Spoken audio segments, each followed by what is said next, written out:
Menjadi dekan termuda dan profesor termuda sepanjang sejarah tentu mempunyai banyak cerita.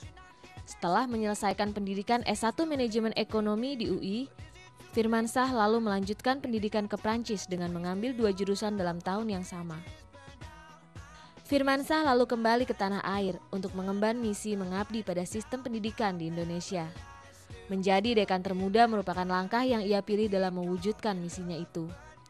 Menurut Fis, impiannya membawa UI melalui fakultas yang dipimpinnya menjadi kampus modern dan terbuka adalah hal yang mendorongnya ikut mencalonkan diri menjadi dekan FEUI hingga akhirnya terpilih. Waktu itu gimana cara meyakinkan diri sendiri?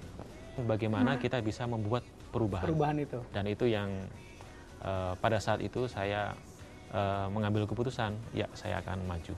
Tidak mudah menjadi dekan di usia 32 tahun, sementara banyak yang harus kita koordinir itu guru-guru besar kita dulu. Iya.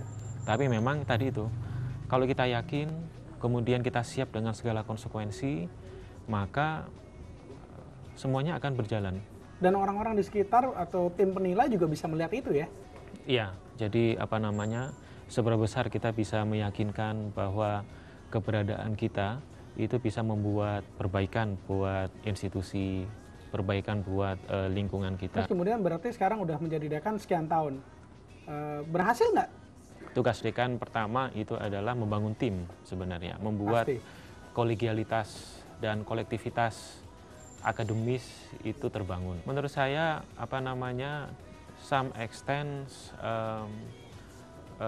kolegialitas dan menjadikan FEUI menjadi rumah bagi kita semua, rumah bagi mahasiswa, rumah bagi ILUNI, ikatan alumni, rumah bagi karyawan, rumah bagi dosen, rumah bagi peneliti, bahkan rumah bagi persatuan orang tua mahasiswa, karena kita memiliki persatuan orang tua mahasiswa.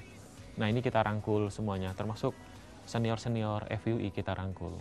Saya selalu memposisikan bahwa saya ini adalah pelayan publik. Tugas saya menjadi penting kalau semua stakeholder bisa terbantu. Tips-tips khusus dong, gimana caranya untuk supaya anak-anak muda yang ditunjuk diberikan amanah bisa berhasil gitu. Pertama, kita harus terus belajar dan pandai menempatkan diri, kemudian terus mengembangkan kompetensi dan kapabilitas kita. Kita harus bisa komunikasi yang baik. Dengan keinginan mau belajar itu berarti kita menempatkan diri, kita nggak sombong. Iya, kinerja perusahaan tidak hanya ditentukan oleh CEO-nya, tetapi juga seberapa besar CEO itu bisa memberdayakan manajer-manajer, kemudian tenaga produksi, kemudian tenaga penjualan, tenaga accounting-nya, menciptakan tim yang solid. Dan saya rasa itu tugas utama seorang pemimpin. Jadi profesor yang lulus dari perguruan tinggi di Indonesia termuda selama ini kan? Iya. Dan akan sepanjang sejarah? Enggak ya, saya rasa mungkin kedepannya akan banyak guru besar yang usianya di bawah 30 tahun. Saya berharap seperti itu. Dan kalau di Amerika kan sudah banyak ya orang-orang yang mendapatkan guru besar di bawah usia 30 tahun, di Eropa juga sama. Sehingga ruang pengabdiannya akan jauh lebih panjang, akan lebih banyak lagi peneliti-peneliti di Indonesia, dosen-dosen di Indonesia yang muda-muda. Tidak hanya Firmansyah, berikut adalah profesor dan dokter termuda yang sudah mencatatkan diri mereka dalam sejarah dunia pendidikan, baik tingkat Indonesia maupun pada skala dunia. Di usia yang masih belia, mereka mampu menghasilkan kebanggaan dan karya terbaik yang tentu saja begitu menginspirasi. Sosok yang pertama adalah seorang pria bernama Nelson Tansu. Pemuda kelahiran Medan berikut ini meraih gelar profesor di bidang electrical engineering di Amerika sebelum berusia 30 tahun dan meraih gelar doktor di bidang yang sama pada usianya yang baru ke-26 tahun. Kemudian Cindy Priadi. Ia meraih gelar doktor pada usia 26 tahun di Universitas Paris, Prancis. Gadis kelahiran Bandung 30 Januari 1984 ini begitu tertarik pada kebudayaan Eropa, serta hal-hal yang berhubungan dengan lingkungan. Di luar negeri ada Profesor Dr. Alia Sabur.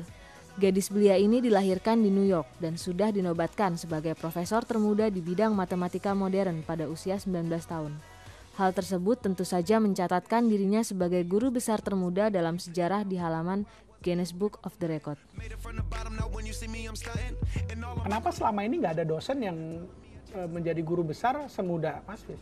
Saya menantang diri saya sendiri, bisa nggak saya menjadi guru besar dalam waktu yang tidak terlalu lama. Itu motivasi saya. Ingin menunjukkan ke kolega-kolega saya juga bahwa bisa kok kita menjadi guru besar dalam waktu yang tidak lama. Yang menarik sekarang ini ternyata Mas Fis sudah bukan jadi dekan FEUI. Kaget? Sebagai apa sekarang? Sebagai staf khusus Presiden bidang ekonomi dan pembangunan. Udah jadi dekan, nyaman boleh dibilang, udah tahu ya kerjaan setiap harinya seperti apa, udah sekian tahun.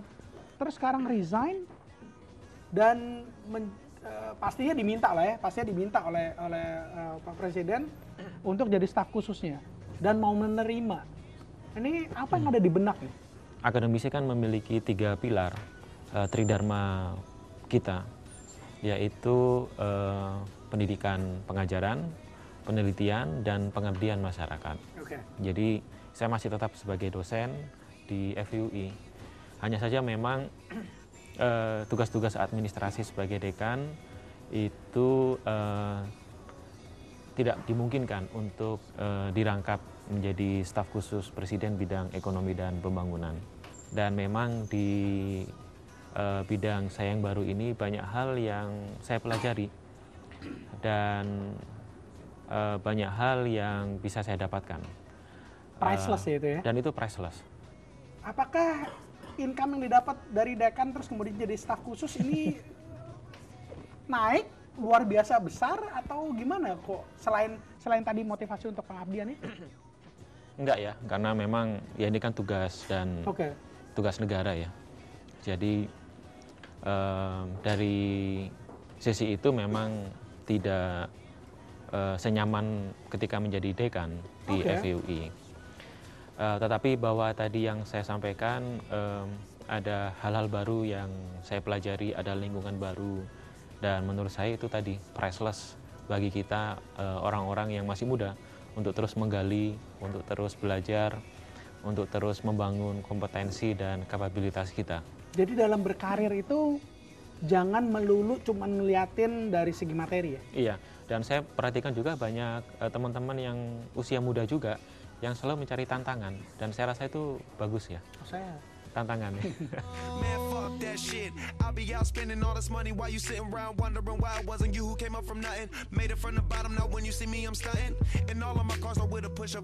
Buat teman-teman yang muda-muda juga dimanapun bekerja, menjadi seniman, menjadi artis, menjadi manajer, menjadi direktur, ya mari kita berbuat sebaik-baiknya di bidang kita masing-masing.